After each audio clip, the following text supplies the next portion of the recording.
Family companies, as you probably know, are most of the companies in the world, from small to very large.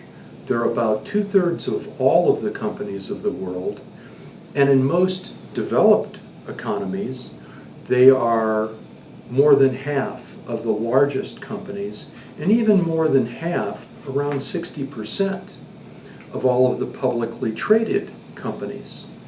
So family companies hold a very important position in all economies of the world. They have some significant advantages.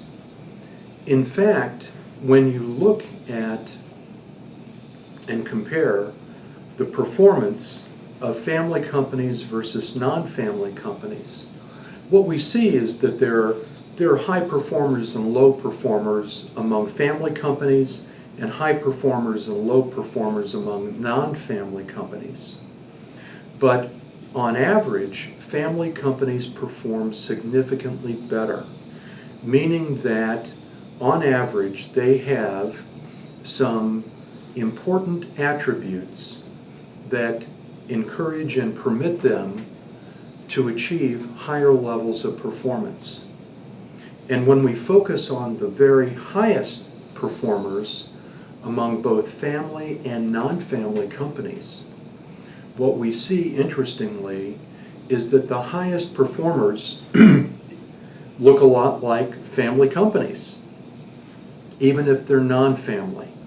And what do these high performers do? Well, first of all, they maintain and encourage a very long-term perspective. They are not short-term speculators in whatever business lines they're in. They really look towards long-term achievement, and pursue long-term investments, and build long-term stakeholder relationships with their employees, with their customers, with their suppliers, with their communities. They're in it for the long term.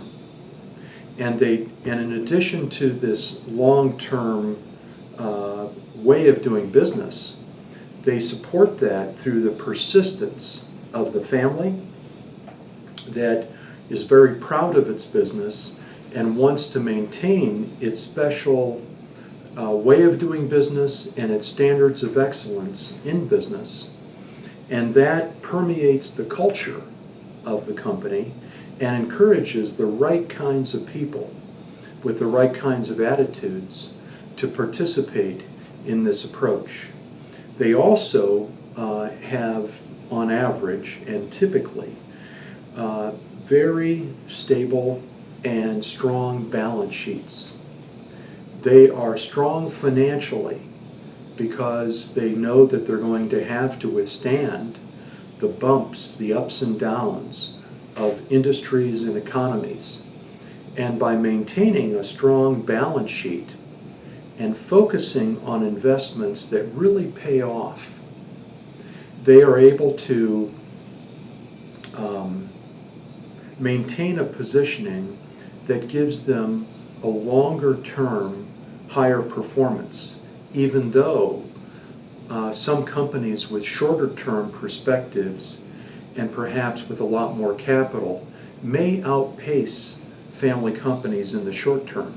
They rarely do in the long term. Now, obviously, talent is a big challenge, but also opportunity for family companies. And being able to recruit, develop, empower, and retain the best talent at all levels in the company is a long-term winning strategy.